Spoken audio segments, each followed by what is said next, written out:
¿Qué tal? Tengan ustedes un buen día. Mi nombre es Rafael Mora y soy de Lima, Perú, de la Universidad Nacional Federico Villarreal. Y en esta ocasión quisiera hacer una presentación acerca de un material, de un artículo que fue publicado en la revista ICFLI, y para lo cual voy a empezar a compartir pantalla. Este es el artículo: la educación universitaria en filosofía ante la crisis desatada por la pandemia. Muy bien. Eh, pues bien, ¿qué sucede? Bueno, aquí tengo una presentación al respecto.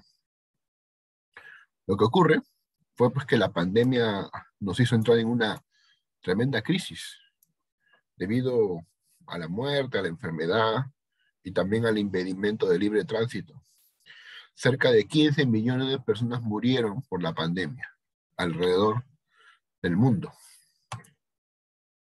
En el Perú, lamentablemente, hubieron muchas más muertes que en el resto del planeta, según reportes de la OMS. Y se estima, pues, de que hubieron 300 a 350.000 muertos, ¿no? Perú lidera la lista, ¿no? Con países de más muertos. Esto, pues, y es una, digamos, una señal de lo tremendo que fue esta situación. Ahora bien, en Perú hubo un problema vinculado a al bajo nivel educativo, que tiene que ver con algunas universidades, pues que ven la educación como un negocio, como algo lucrativo. Al respecto, la SUNEDU tiene la capacidad, pues, de impedir que estas universidades sigan trabajando, que sigan ofreciendo este mediocre servicio. Y además, pues, encima había una ley que a las universidades las exoneraba de impuestos. Bueno, pues eso también ha vencido. Ahora sí tienen que pagar los impuestos, como todo tipo de negocio. Bueno, ¿qué sucede? La educación se puede manifestar de muchos modos. Por ejemplo, a nivel moral, ¿no? Cuando uno sabe saludar, pedir permiso, por favor, decir por favor, ahí se nota que una persona es educada. Pero también hay sentido epistémico, que tiene que ver con el asunto de, pues, conocer cosas, saber datos, o explicar por qué ocurre algo. Y también está el sentido institucional, que tiene que ver con la educación como aquella institución, aquella organización que estructura, que ordena los contenidos educativos, las dinámicas educativas, etc. La universidad tiene una misión, y esta consiste en generar y difundir el conocimiento científico, tecnológico y humanístico.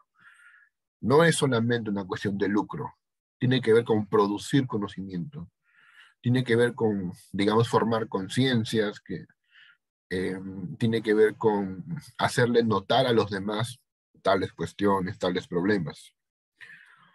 Ese debería ser el sentido de la universidad.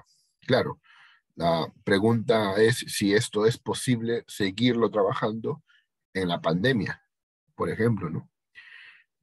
Si es una prioridad todavía la educación, o es factible dejar de estudiar, por ejemplo, durante la pandemia. Eh, ¿Es posible abandonar esa perspectiva puramente presencial o no? Bueno, ustedes ya saben la respuesta. En realidad se ha podido, aunque claro, con las dificultades del caso, ¿verdad? Bien. Eh, por supuesto, aquí tenemos, ¿no?, la educación en el sentido moral, ¿no? Tener buenos modales, tener buenas conductas, tener, digamos, la disposición para poder respetar a los demás. Es el sentido moral de la educación. Bien, pero pues sucede, pues, de que la pandemia ha puesto a prueba este sentido moral, por ejemplo, ¿no? Por ejemplo, si ponerse la mascarilla nada más, ¿no?, para respetar a los demás. Si es algo tan sencillo, tan fácil. o tan solo vacunarse, ¿no? Ha habido tantas personas que quieren no vacunarse, o sea, que son los grupos antivacunas, que simplemente lo hacen porque sospechan de que ahí hay un complot mundial, ¿no? El sentido de la educación a nivel epistémico, también, en realidad, desde hace mucho tiempo no se valora tanto lo epistémico, hoy en día se valora más lo viral, ¿no? Lo que tiene likes, lo que tiene compartidas, lo que está de moda, más que lo que es conocimiento. Y finalmente, se ha debilitado, ¿no?, el sentido institucional de la educación, pues porque ya no se puede asistir a la escuela físicamente hablando, ¿no? Se han limitado las libertades. Entonces hay ahí un, digamos, bastantes elementos que van en contra del desarrollo normal de la educación. Estamos pues entrando a la virtualidad. Ya hemos, en algunos países se ha liberado totalmente, o sea, hay presencialidad, digamos, full time. En algunos pues también hay esto de la semipresencial o semivirtual y cosas así. ¿Puede enseñarse filosofía adecuadamente en el ámbito virtual? Esa es la cuestión. ¿Puede enseñarse o no? ¿Sí? ¿Es adecuado? ¿La clase virtual es mejor o peor que la presencial? Y finalmente, ¿dan ganas de estudiar en este momento donde hay muerte, crisis, enfermedad, parientes enfermos, cosas así? Son las preguntas que uno se plantea. Eh, para que se pueda, pues, hablar de una enseñanza de la filosofía beneficiosa, he planteado que, pues, digamos que se puede organizar de esta manera, ¿no? En principio, pues, como los alumnos no hablan mucho, digamos que de los 30 pues te hablarán dos, tres, así, ¿no? Con ganas, los demás hablarán si quieren, y en algunos casos te dirán, no, mi micro no funciona, que es la excusa más a la mano, ¿no? Em, Podrías hacer formularios de encuestas para que ellos respondan marcando un clic, ¿no? Aunque no hablen, digamos que se manifiestan mediante la encuesta, ¿no? Una pregunta personal de repente, ¿no? No sé si se sienten bien, si en su familia ha habido enfermos, o, por ejemplo, si extraña las clases presenciales, cosas así para iniciar el diálogo y a partir de eso cuestionar, conversar. Los foros también, los foros son buenos para que ellos dejen ahí su idea y de repente esperan que otros lo respondan y eso puede ocurrir efectivamente, ¿no? Que otros lo respondan. Aunque estén forzados porque sea una actividad académica, ¿no? Y el trabajo colaborativo, trabajar en grupo. Ya no hay, digamos, la opción de trabajar solitariamente porque el tema es que para realizar grandes tareas se requieren pues, grandes esfuerzos y estos grandes esfuerzos solamente pueden venir de grupos. Hay una dicotomía interesante, los analíticos y los continentales. Los continentales pues usan poemas, son oscuros, usan metáforas, se abocan más al estudio de la historia. En cambio que los analíticos usan la lógica, usan la ciencia, definen conceptos, estructuran argumentos. Desde el punto de vista, en términos pedagógicos, me parece más valiosa la vertiente de la filosofía analítica, al menos su metodología, ¿no? Creo que es más adecuada para estos ámbitos donde hay que asimilar conceptos, asimilar definiciones y ordenar argumentos. Por eso creo que la filosofía analítica acá tiene más que ofrecer. Tuve la experiencia en dos universidades, en la Mayor de San Marcos y en la de Ingeniería, para dictar estos cursos, en un caso de introducción a la ciencia y en el otro caso de ética y filosofía política. Eh, bueno, lo normal supongo, ¿no? Que todos ustedes han hecho, hice también lo mismo, ¿no? Organicé el classroom, creé las semanas, cada 4 semanas había una prueba, exponía como ahorita, con un slide, con un PowerPoint, eh, y digamos, también ellos exponían sobre todo eso para que muestren su avance. Ahora bien, por otro lado, en la uni, por ejemplo, ahí intenté desarrollar la lectura completa de libros en diferentes ciclos, ¿entienden? ¿No? Por ejemplo, en un ciclo leímos el libro Las consolaciones de la filosofía, ¿no? De Alain de Botton, ¿no? Semanita a semanita, avanzamos un poquito y eso pues lo estuvimos viendo. Yo también compartía mis publicaciones, mis trabajos, mis libros, ¿no?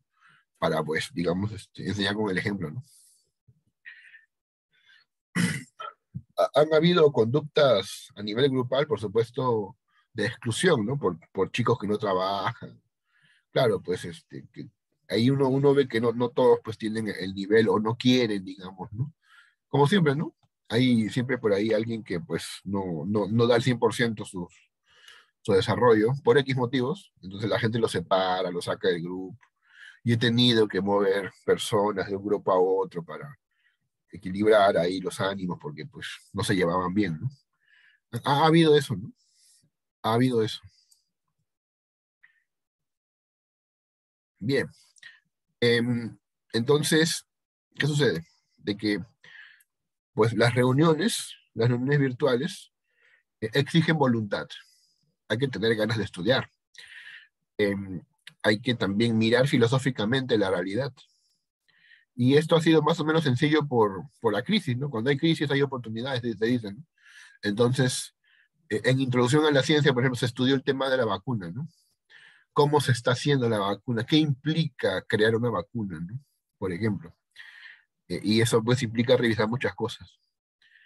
Eh, y en el caso de ética y filosofía política, a nivel, digamos, político, ¿qué significa? Que se crea la vacuna y que luego se le busca venderla.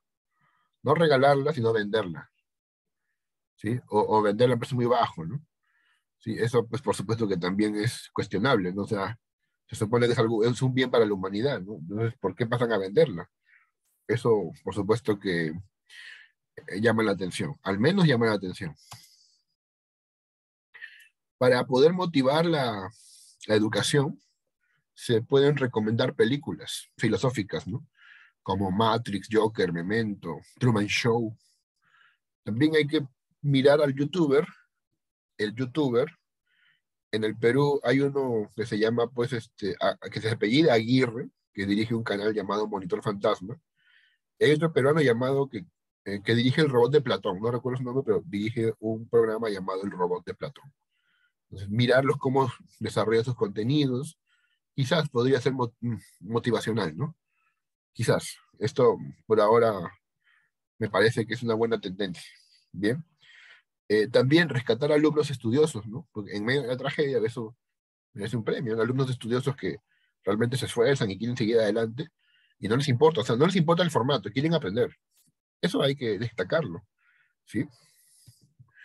Em, el uso de estos memes, por ejemplo, a mí me parece interesante, ¿no? En realidad, porque son momentos de distracción, de relajo, ¿no? De relajo, pero también entender que el sentido es ese, ¿no? No implica solamente hablar con memes, ¿no?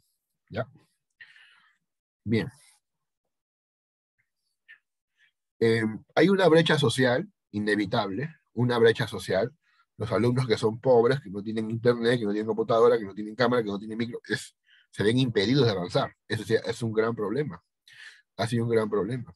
También el maestro, ¿no? Debe justamente intentar ya ser maestro, ya, digamos, ser más práctico, ¿no?